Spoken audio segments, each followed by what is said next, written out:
Labas dar kartą visiems. Štai ir projekto finišas. Pasiekė šis projektas finišą, nes jau dabar lovos padarytos iki galo. Yra čiužiniai sudėti, baldai taip pat įrengti, viskas išbandyta. Galim jau lėkti kelionę su šito automobiliu. Tai dabar trumpai parodysiu, kaip įsilanksto viena dalis ir kita dalis lovos ir kaip galima miegoti. Kaip minėjau anksčiau, čia yra tokie atramos tokios, kurios jos kiluojasi, jas galime lengvai nuimti atsisega, tiek viena, tiek kita ir nieko ant sienų nelieka, lieka tik tie bėgeliai. Čia yra tvirtinimo specialiai varžtai, niekur nesitvirtina, čia susiveržia, nieks nebarška. Dabar aš juos atsuku tiesiog.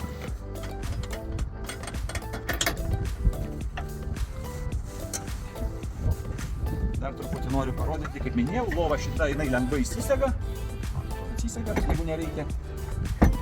Ir vėl įsisega. Čiužinys, aišku, irgi nusiema. Čia tokie dar užpildymai yra. Galuosi padaryti. Antra dalis taip pat atsisuka.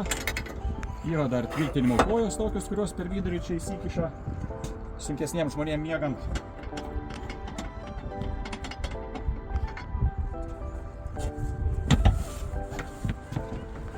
Per vidurį velcro juosta, kuris suklijuoja čiužinius. Na ir dar vienas galiukas. Aš greitai batus nusimaunu. Strikt ant lovos ir aš jau čia. Šiuo metu motociklas aukštas ir vis tiek pakankamas aukštis lovos yra. Tai žemiau nuleidus iš vis daug vietos atsiranda miegoti, tai manau, kad pakankamas aukštis ir ilgis. Ilgis aš esu 1,84 m ūgio ir štai pilnai guliu lovoje. Nes lovą darome specialiai truputį skersą, kad galėtų aukštesni žmonės atsigulti skersiau, o, kaip pavyzdys, moteris čia guli, vyrai čia guli. Vienu žodžiu, čiužinys 10 cm, minkštas. Apšvietimas taip pat vienos pusės, kitos pusės reguliuojasi. Štai, patogiai galim važiuoti. Aukščiai, kaip ir minėjau, reguliuojasi. Taip pat galim žemyn labai nuleisti ir dar netgi aukščiau galim pakelti. O dabar parodysiu trumpai, kaip susilanksto. Šokam į batus ir parodysiu, kaip lova susilanksto. Opa! Opa! Viena dalis greit užsilenkė. Kita dalis taip pat greit užsilenkė.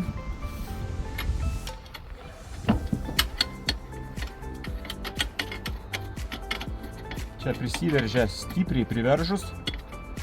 Tuoj mes priveršim. Aišku, truputėlį laiko užima, bet pademonstruosime.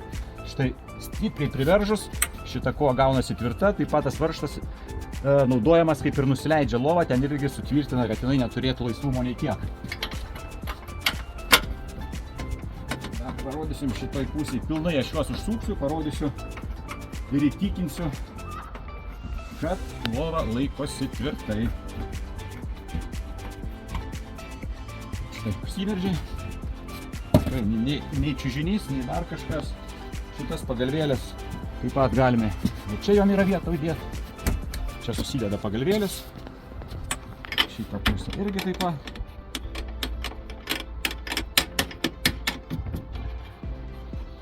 Stipriai užsifiksavo. Dar dėl tvirtumo ir pagalvėlė taip pat čia įsikiša. Ir lova.